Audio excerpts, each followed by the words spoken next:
정청래 씨는 대표적인 쩔입니다.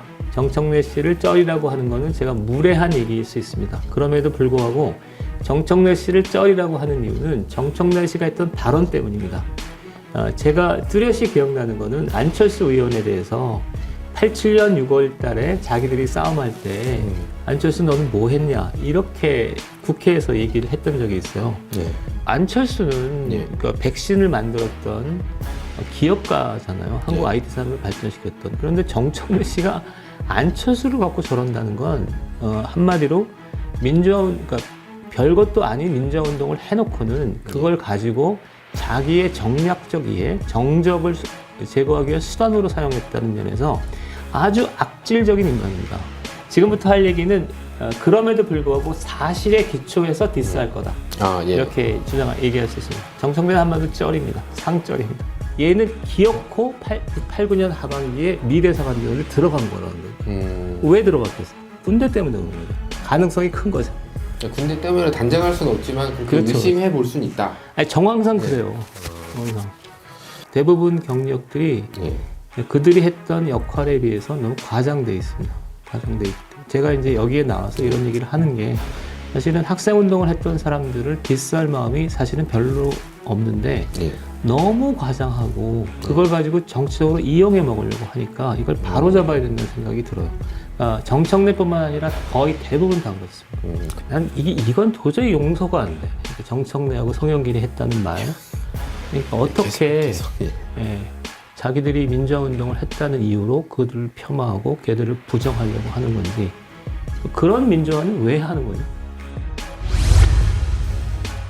정청래 씨는 대표적인 쩔입니다. 그러니까 쩔이라는 게 저는 사실은 그 당시에 학생운동 했던 사람들은 그러니까 뭐 큰 역할을 했던 작은 역할을 했던 뭔가 그래도 다 존중받고 평가해야 된다고 생각합니다. 그래서 정청래 씨를 쩔이라고 하는 것은 제가 무례한 얘기일 수 있습니다. 그럼에도 불구하고 정청래 씨를 쩔이라고 하는 이유는 정청래 씨가 했던 발언 때문입니다. 제가 뚜렷이 기억나는 것은 안철수 의원에 대해서 87년 6월 달에 자기들이 싸움할 때 안철수 너는 뭐 했냐 이렇게 국회에서 얘기를 했던 적이 있어요. 제가 이제 그때의 감정은 정말 피가 끓었습니다. 제가 여전히 진보적인 어떤 세계관을 갖고 있을 때였는데 그럼에도 불구하고 제가 도저히 납득할 수 없는 발언입니다. 그러니까 민주화 운동이라는 건 그러니까 민주화 운동을 해서 저는 이제 사실 공부를 굉장히 좋아했던 사람이에요. 공부를 하고 싶었고 교수가 되고 싶었는데 그럼에도 불구하고 이제 일단 군부 독재 민주주의를 실현해 놓고 나는 공부하는 게 목적이었어요. 그래서 나는 친구들이 공부를 그러니까 당장 거리 싸움을 못 하더라도 친구들이 공부를 해서 이제 나중에 이제 나라를 위한 동료양이 되기를 교수가 되기를 바랬던 거죠. 많은 학생들이 그랬다고 생각해요. 우리는 싸움 나갈 때 거리 싸움을 할 때 수업을 들으러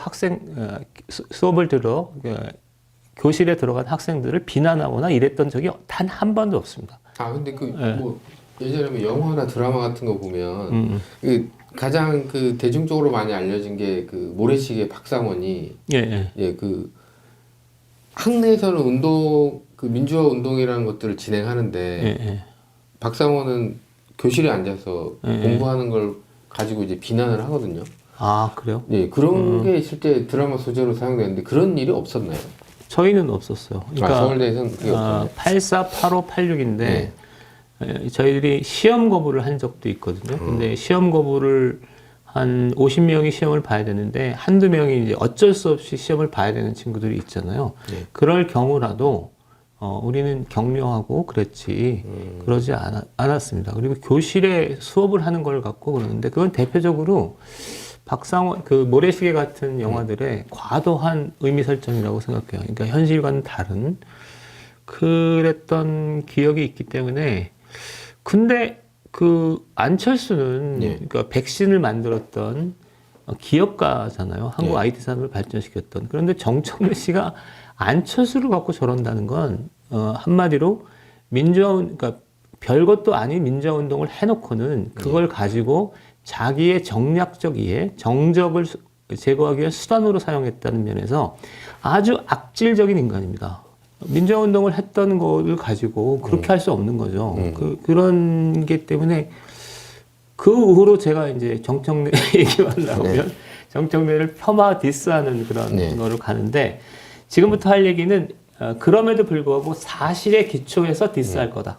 이렇게 얘기할 수 있습니다. 정청래는 한마디로 쩔입니다. 상쩔입니다. 대부분 경력들이 그들이 했던 역할에 비해서 너무 과장돼 있습니다. 과장돼 있기 때문에 제가 이제 여기에 나와서 이런 얘기를 하는 게 사실은 학생 운동을 했던 사람들을 디스할 마음이 사실은 별로 없는데 너무 과장하고 그걸 가지고 정치적으로 이용해 먹으려고 하니까 이걸 바로 잡아야 된다는 생각이 들어요. 정청래뿐만 아니라 거의 대부분 다 그렇습니다. 그러면 의도는 그 순수하게 예전에 민주화운동을 같이 했던 그런 사람들의 의도와는 너무 비껴 나가 있는 상태에서 사용만을 채우는 그런 모습들이 너무 불편하신 건가요? 그렇죠. 불편하죠.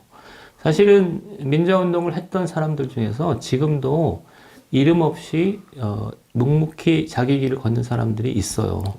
그리고 저는 아까도 얘기했지만 저는 민주화운동의 건강성을 보여주는 지표는 정청래가 됐든 이인영이 됐든 이 사람들이 자기가 했던 민주화운동도 성찰하고 돌아보고 긍정적으로 평가하되 한국 사회 발전을 위해서 민주화운동을 설사 안 했다고 하더라도 각계각층에서 성실하게 일하는 사람과 상호 협력해서 뭔가를 간다면 그걸 비난할 이유가 어디 있겠습니까?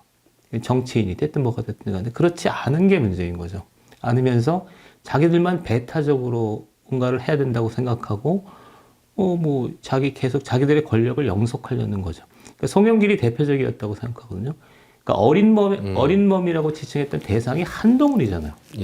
한동훈은 검사로서 자기 일을 묵묵히 한 사람이지 않습니까? 한동훈이 검사로서 좋은 일을 하면 했지 나쁜 일을 한 게 아니잖아요. 그 사람들을 어린 놈이라고 욕하는데 그 이유가 뭐냐면은 너 민주화운동 안 했지 이렇게 욕하는 거지 않습니까? 그게 그런 게 문제라고 생각해요. 88년 봄에 그런 일이 있었잖아요. 그런 일이 있으면 이제 정청래의 사건은 끝난 거잖아요. 그러니까 안기부조차 사법 처리를 안 했으니까. 그냥 가. 너 가. 그러니까 너는 뭐 구속까지 될 거 없어. 가. 그랬는데 얘는 기어코 89년 하반기에 미래사관전을 들어간 거라는 거죠. 왜 들어갔겠어요? 군대 때문에 그런 거죠. 가능성이 큰 거죠. 군대 때문에 단정할 수는 없지만 그렇게 의심해 볼 수는 있다. 아니, 정황상 그래요. 정황상.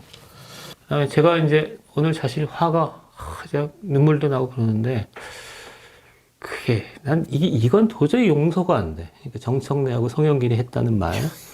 그러니까 어떻게 그 검사나 의사나 기업가들을 자기들이 민주화운동을 했다는 이유로 그들을 폄하하고 걔들을 부정하려고 하는 건지 그런 민주화는 왜 하는 거죠? 그런 민주화였다면 우리는 그거는 이제 탈레반이나 탈레반들이 하는 짓이잖아요. 탈레반들이 권력을 잡고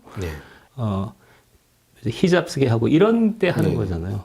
그런 얘기하고 똑같은 거라고 저는 느껴지거든요.